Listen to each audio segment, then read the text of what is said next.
No, I think it was a great partnership right throughout my career with my fellow spinning colleagues. Initially, it was Venkatpati Raju.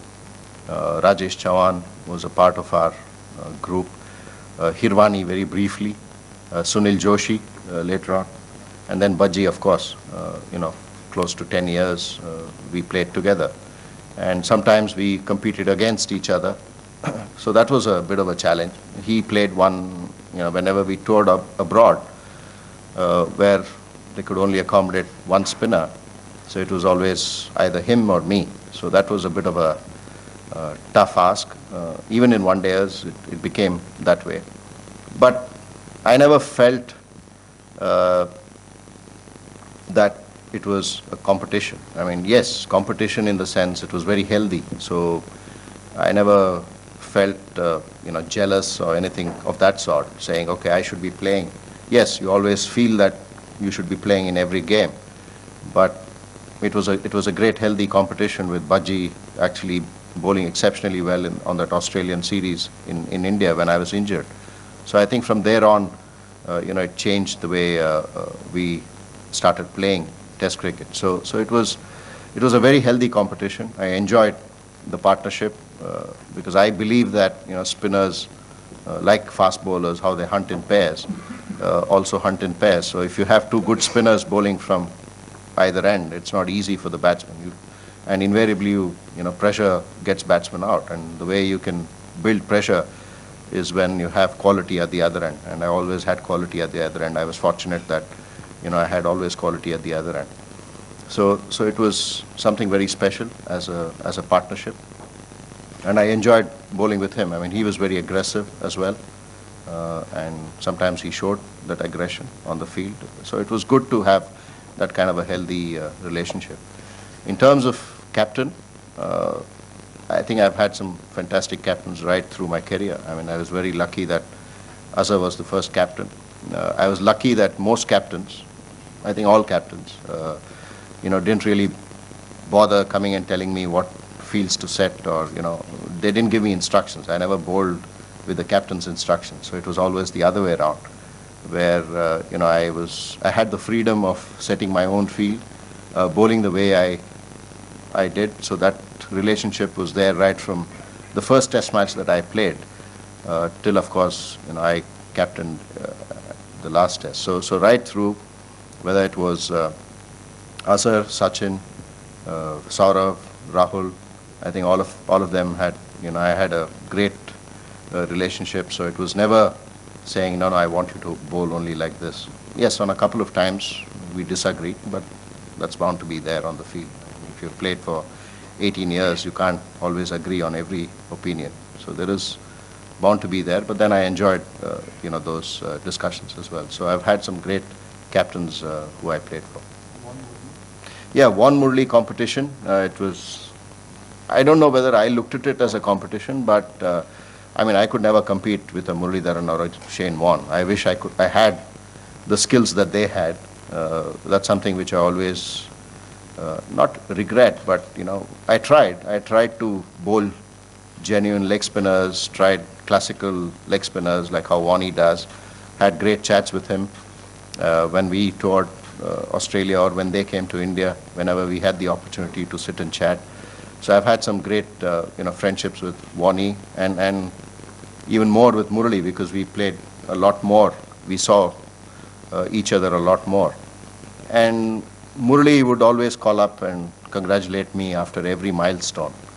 And he would be possibly 30, 40 wickets, to the next milestone. He was always ahead of me when it came to reaching milestones. So I would also congratulate him, saying, Murali, another 3 test matches, you'll get your 30 wickets. So congratulations.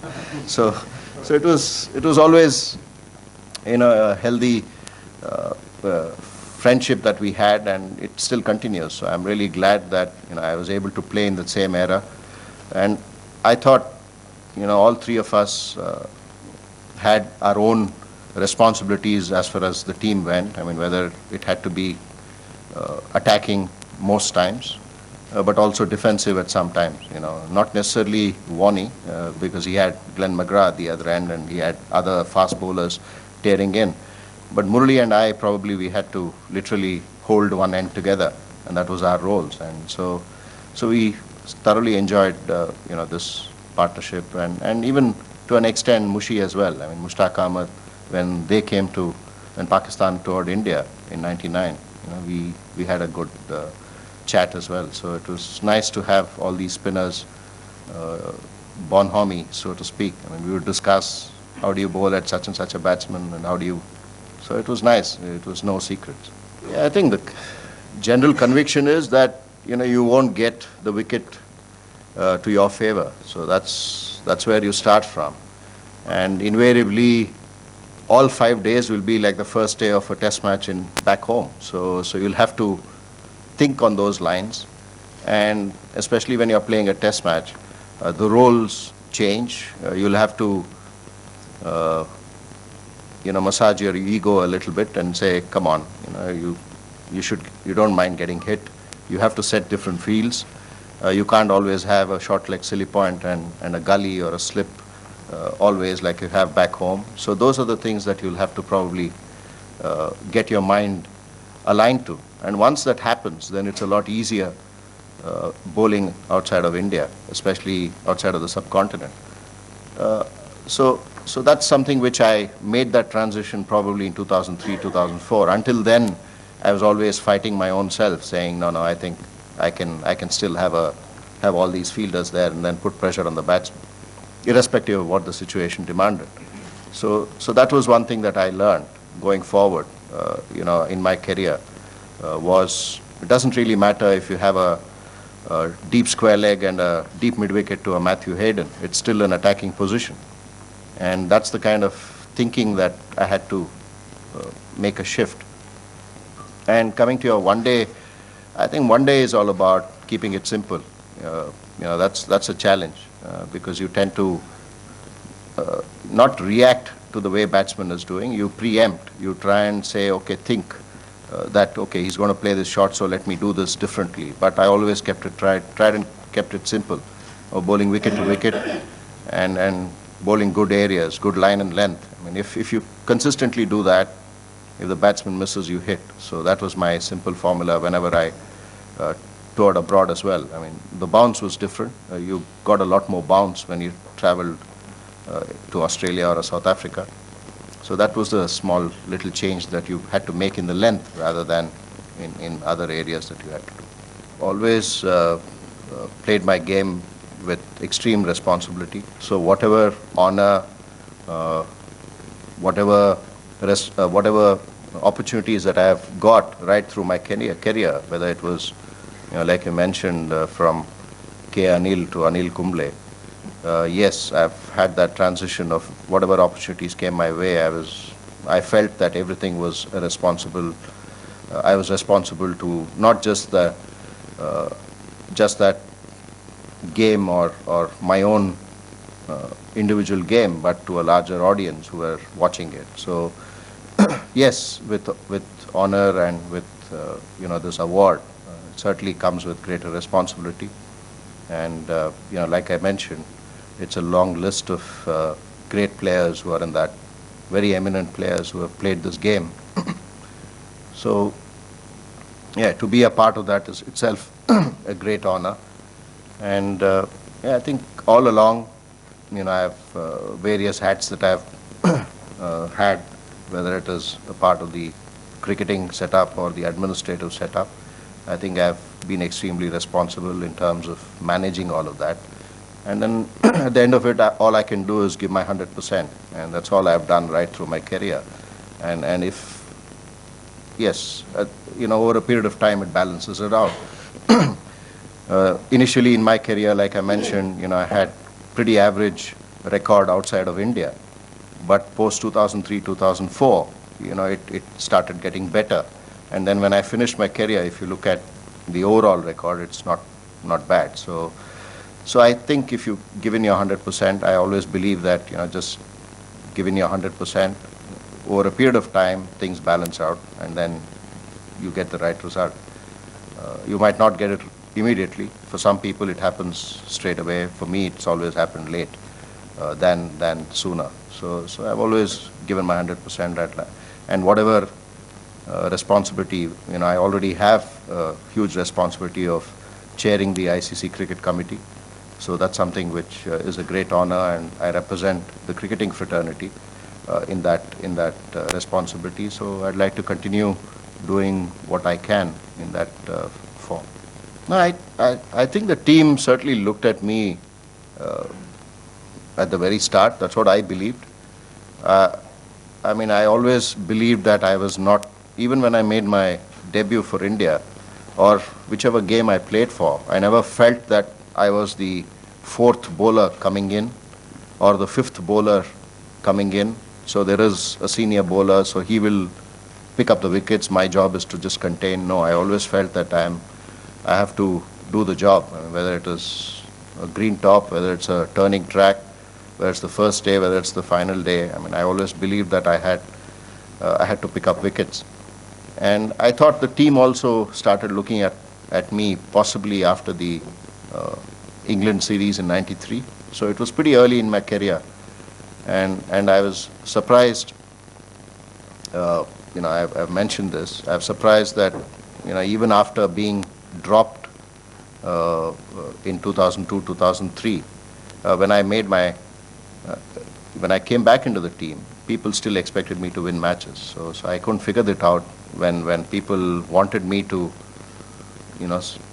retire, and then when I actually made a comeback, people expected the same thing. So I couldn't seriously figure this logic out when everybody wanted you to retire, and then suddenly you're playing a match, and then the same people still expect you to win the game.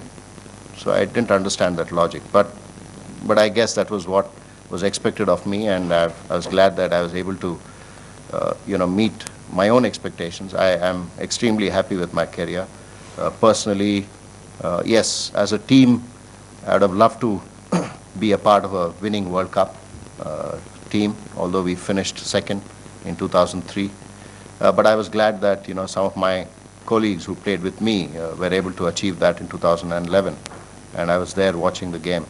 So it's that will be one regret from a team's perspective. And then, of course, you're always not satisfied with the number of test victories that you would want. So I would have loved to have more series victory, not just, this was one area where in Australia we wanted to come and win a test series. South Africa didn't happen. West Indies, Pakistan, England happened. New Zealand I was not a part of, but we still won. So it was nice to have all those, I have no regrets. I thought whatever I could do in my 18 years, I did it as an individual. I think a lot of people remind me of that, but as far as the attitude on the field, I don't know off the field how they are, because I have absolutely no idea.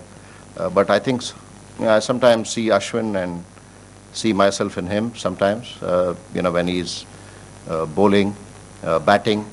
He's a better batsman than me, that's for sure. I can see that grit, I can see the determination, I can see that he wants to just hang around and then, do it for the team. So I see a lot of me in Ashwin, and I think he's a fantastic cricketer, has achieved a lot in the short span.